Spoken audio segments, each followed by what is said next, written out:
What's going on, YouTube? Well, here's going to be a first of some more videos. Get down, puppy.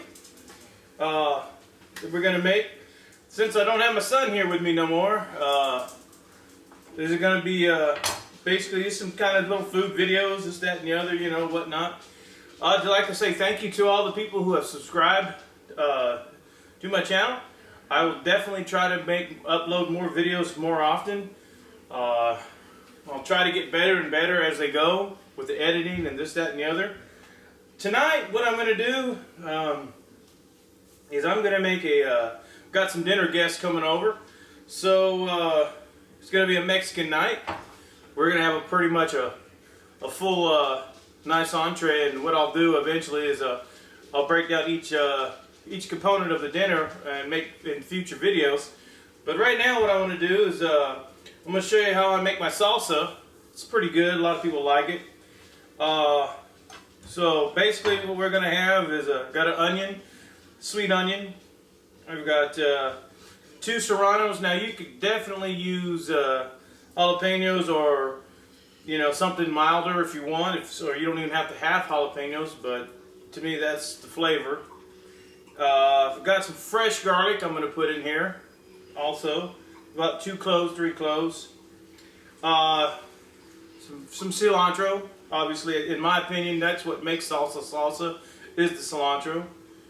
I've got a bunch of Roma tomatoes. I think these are the best. They're not real juicy as far as for making a lot of juice, but they're really good. I'm also going to add the ends of these green scallions. Well, actually, they're green onions. I don't know how, but these things are pretty freaking big. I'll kind of zoom in. I've kind of got my camera. It's kind of funny how I got my camera. I got it way up, but see how big those things are? Massive. Found these at a Mexican store. Good. And you know, usual suspects: salt and pepper. And also gonna learn this trick from a friend of mine in California.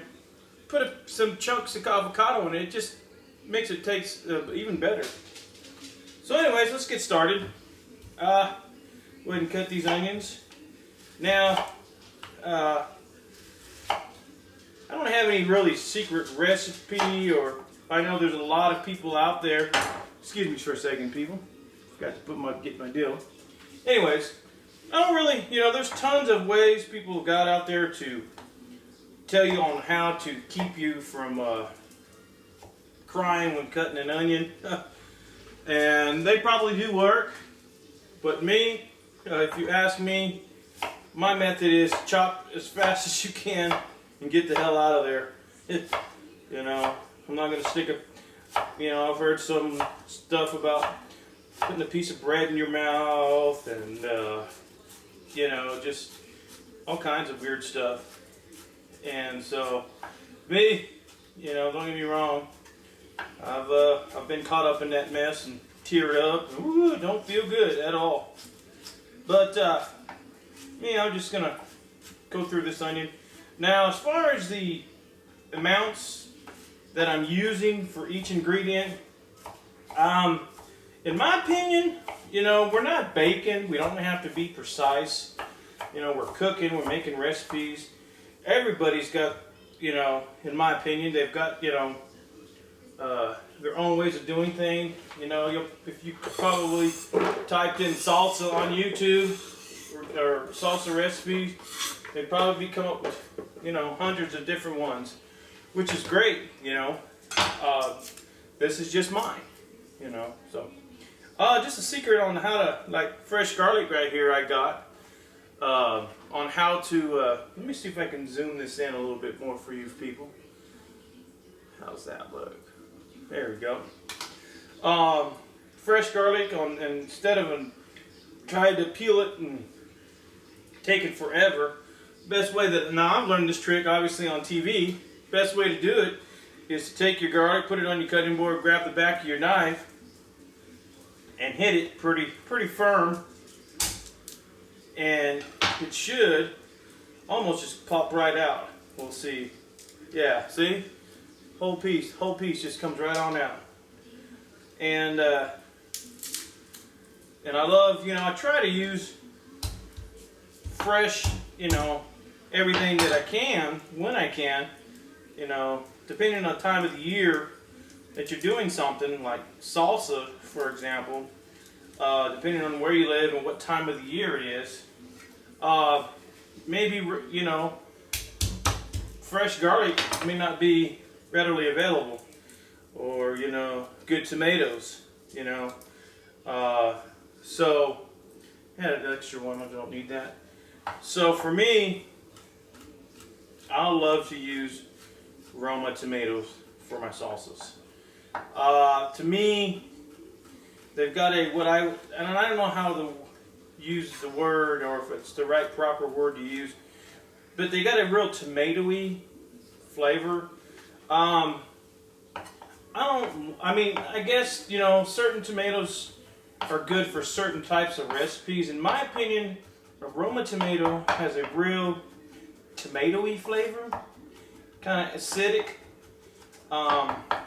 It's not like like if you were to put, say, use, I don't know, say cherry tomatoes in this recipe, it probably, besides the point that they're real small and it'd take you forever to cut them up, but besides that, I don't think they would work very good for this, because if you've ever had those really small cherry tomatoes, they almost taste like candy. They got real sweet. Now they got a little hint of tomato flavor, but for the most part, they got a pretty sweet flavor to them.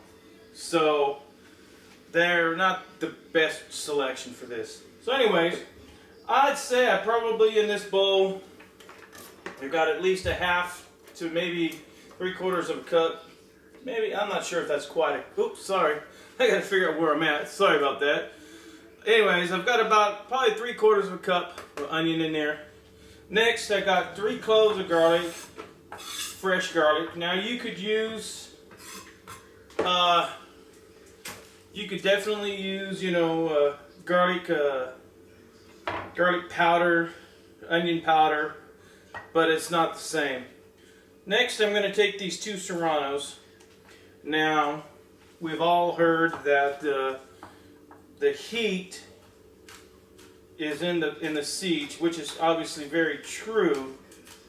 But for as much as I'm going to make, I'm going to go ahead and leave the seeds in, because I believe, you know, they're going to be warm, but they're not going to be that excruciating hot to where I have to take them out. So anyways, got my serranos.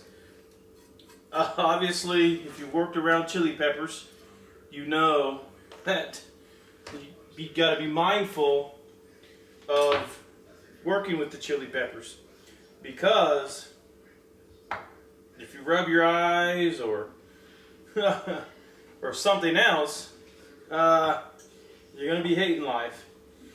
So obviously, if you get done working with definitely a serrano or habanero, or any kind of chili pepper, definitely make sure to wash your hands.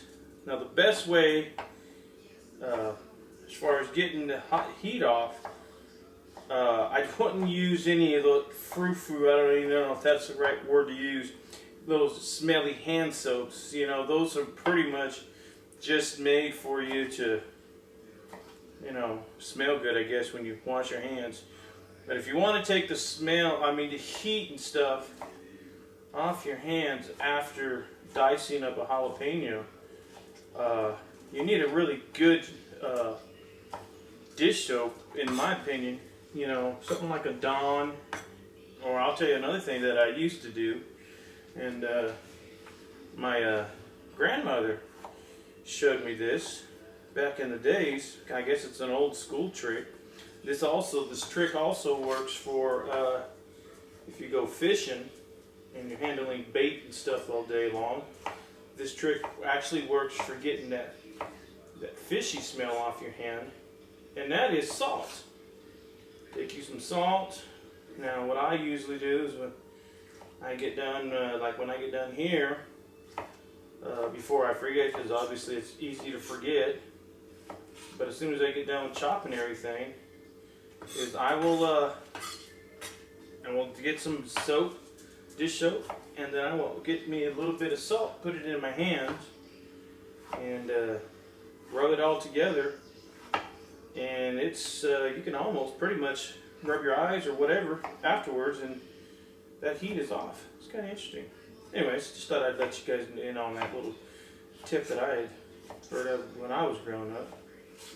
But anyways, well, I think we all know how to chop tomatoes. So what I'm going to do is I'm going to finish this last one. I've got about 5 more to chop, and I'll go ahead and I'll pause the video when I get done with the tomatoes. So bring back and we'll go through the next step. Okay? Alright. Be back in a minute, folks. Come on now. Hold on. We can tell I've am I paused or not? Let me find out. Wow, professional here. I don't know what to do here. Well, that was interesting. Well, I guess I'm gonna have to do this whole thing at one time. Wow. Well, I wish I knew how to pause it. I do have a pause button on my remote, but apparently it's made. That's only for if you're watching something, not recording. So, good Lord, looks like this may be another long freaking video, folks. Man, well, I'll tell you what, I really do appreciate the people out there who have watched my videos and have endured the length of time of them. I guess, you know, at the same time, I guess what I could talk about besides the salsa, I'll try to cut through these real quick so these tomatoes will go quick. One thing I'd like to talk about for a second is, and you may have heard me if you watch my videos or watch the subject line or read the subject line, is some of the people, you know, and I guess you're subject to comments, good and bad, obviously. If you're going to put your name, video out there for the world, you know, you definitely got to be ready for criticism and negative feedback. And I believe, in my opinion, that, you know, if you're starting out, you know, you take the good with the bad, and you try to get better as you go. And, you know, we're all at one point, and people that put videos on YouTube, we all at one point were rookies, obviously. You know, it wasn't like we're all professional filmmakers or producers or this, that, and the other. And what I'm getting at with all this is that besides trying to prolong this tomato cutting, is some of the comments that have been put on in my videos, especially the most common ones I get are on my gun videos. I've got questions as far as, you know, some as, you know, guys talking about the terminologies I use. You know, instead of saying a magazine, I use clips, and kind of, I just call them haters. You know, they're hating on on me, you know, as far as, you know, not using the right word. Or I've also had some people talk about, oh, this is a guy that just, he's got too much money and not enough brains, and he just wants to buy guns, and da-da-da-da-da, and on and on and on about that. And, you know, like I said, I'm not on YouTube or putting these videos on YouTube to make a career or a living or anything like that. I'm doing it because it's, you know, it's fun, you know. Gun people love to show their guns. You know, I'm also having to talk about, oh, the federal government sees that and they're going to storm your house and take your guns and this, that, and the other. You know, I'm not a conspiracy theorist, but at the same time, I'm not an idiot. I'm aware of our government and the crooked politics that go behind it. But at the same time, I'm not an idiot and gonna think that, you know, I'm gonna put barbed wire around my house and think, oh God, keep the police and the federal government and hail to the, you know, this, that, and the other. I guess if they did that, they'd have to go through millions of people's houses and taking all their guns. So, you know, like I said, I just put them on there because I enjoy them. And I just want other gun enthusiasts like myself to enjoy them too. Because I know it's gun porn. You know, for me, when I see other people's collections on YouTube, boy, it gets me all going. You know, I'm like, wow, that's awesome. So, all I ask is, you know, people, please definitely put your comments on there. I forgot to rinse this, people. I forgot to rinse my cilantro, so hopefully it won't be too much noise. Anyways, like I said, you know, that's the reason why if I've got nothing to do, I'll sit in front of my computer and I will watch videos or look up gun videos. It's because I just love, I love guns, and I just love to see other people's collection. So that's why I do what I do. So, you know, I would just say to people that had the negative comments, you know, as far, not the negative comments, but the criticism of just elementary stuff, I would just say, you know, it's why do it, it's not worth it, you know, it's just, you know, there's other things in this world I would criticize more than somebody not using the right word when they're describing their firearms or their ammunitions or accessories or whatever. So, but anyways, alright, well, as you can tell, get back to this, I've got done chopping all the tomatoes up. Now I am chopping the cilantro, and you know what's funny is I love cilantro. To me, I guess originally cilantro actually came, I think, from China or somewhere over there. They say it's actually Chinese parsley, but I've always, since I've been growing up, known it as a Mexican herb. In my opinion, it gives a lot of food that distinctive Mexican taste, and in salsa, that is definitely one of them. I've seen cooking shows where they'll mix this with parsley, or I think even sometimes mint. Me, I'm a purist when it comes to salsas. I think you just need to have the basics, and that's it. Alright, so anyways, so now I've got big bowl of tomatoes, folks. And this is probably, fluffy. If I compacted, it'd probably be more. But I'd say it's about a half a cup of cilantro that I chop. You know, it doesn't have to be super fine, but you definitely don't want to have real big leaves in it. It is definitely pungent, but you know, at the same time, it's good. All right. So, anyways, so now unfortunately, I don't have any fresh lemons. I forgot to get them when I went to the store. But this lemon juice in this little plastic lemon look thing is good enough to use. So I'm probably going to use, well, let me get back here now. Let me see here for a second, folks. Make this a little bit better. Hold on, give me a second. Appreciate your guys' patience with me. Right there. Okay, I think that'll work. Yeah. I'm going to probably squirt it twice. That would probably be the equivalent of one, maybe 3/4 of a fresh squeezed lemon. Next, I'm going to put some fresh, I believe this is kosher or sea salt, one of the two. Yeah, sea salt. Now, in my opinion, salsa has to have really good flavor.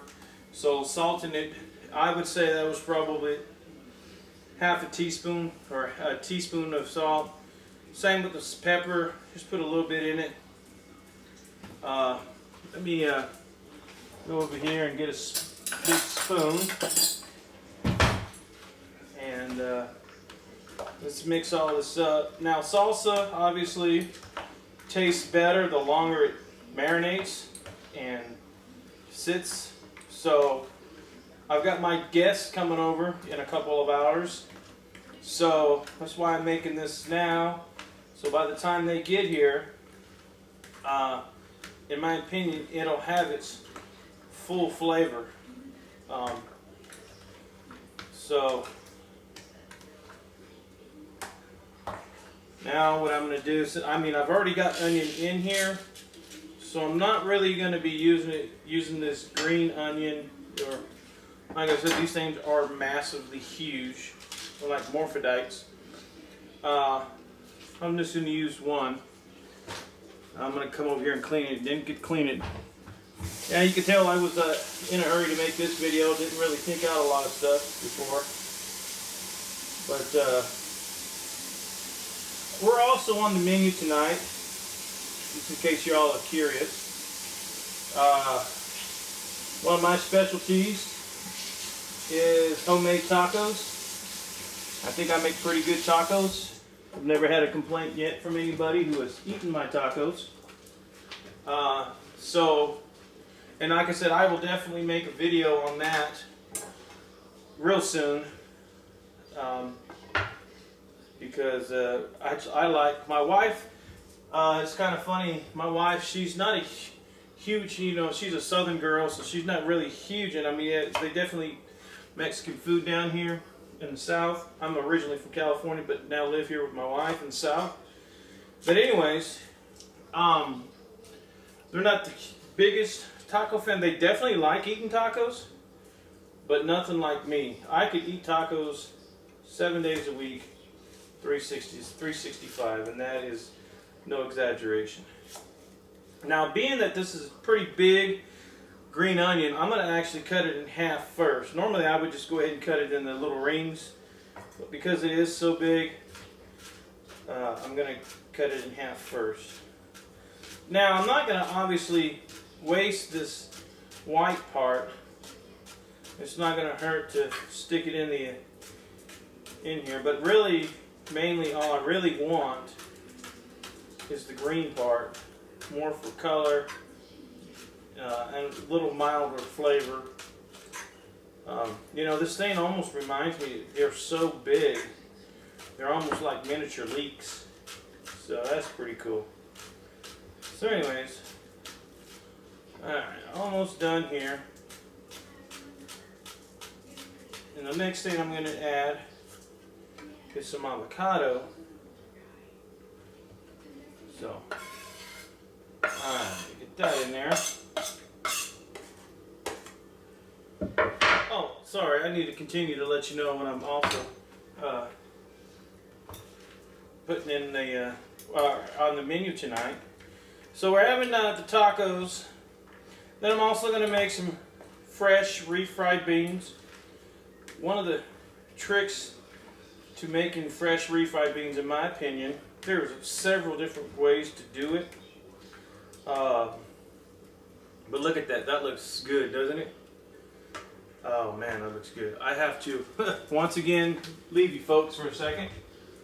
I've actually got to set some of this to the side because not everybody likes avocado in their salsa. So I'm going to put about half of this to the side. I guess, you know, some people would look at this and more look at it as a pico de gallo than a salsa. And I guess I would agree with that. Well, I got half, about half and half, a little bit more in here, because mostly everybody doesn't like it. This is really going to be for me and my wife. But anyways, this is more like, you know, people could say it's more like a pico de gallo than a salsa, which it would be correct. But, you know, it's kind of chunky, but I still call it salsa. So anyways, getting back to the beans. And they're not the greatest looking avocados, but they'll definitely do. And how I do this is I'll keep it whole like that and take my knife and score it. First all the way down this way, then I'll come back across this way. Get my spoon, and so when I scoop it out, it all comes out in its own little chunks. I don't have to waste anything. Alright, so now let me take this out. Most people I imagine know how to do this, but just take the knife and just kind of tap it in there and twist. It pops right out. Alright. But anyways, let me finish this before the video's over. In my refried beans, the fresh refried beans, what I'll do is get my fresh pinto beans, boil them. Then I will take some bacon and I will cut it up really, really small, and I'll cook it. And then once I'll take the small pieces out, reserve the fat, and then I'll take my fat, put it in a frying pan, let it get that bacon fat get in there, and then I'll stick my pinto beans in there, and I'll start mashing them. And what that does, it gives it an amazing flavor than just your regular refried beans. You could also, if you wanted to, been to a restaurant that they served it as an appetizer, and it was a dip, but they used chorizo and in the beans instead of, you know. So there's different types of refried beans you can make, but for home, I think the way I make it with the bacon grease is really good. So anyways, alright folks, there's the salsa that me and my wife will eat. The only difference between that, obviously, and this is I'm going to actually stick a little bit more lemon in here. There we go. And I'm sorry, I got off track. That's me and my wife's. Anything that is a really good cook, you have to taste your food. Make sure you didn't over-season or under-season it. So let me taste this real quick.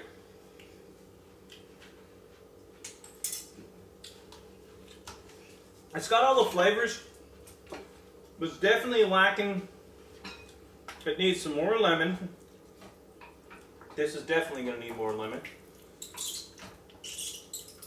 And for my taste, it's definitely going to need some more salt.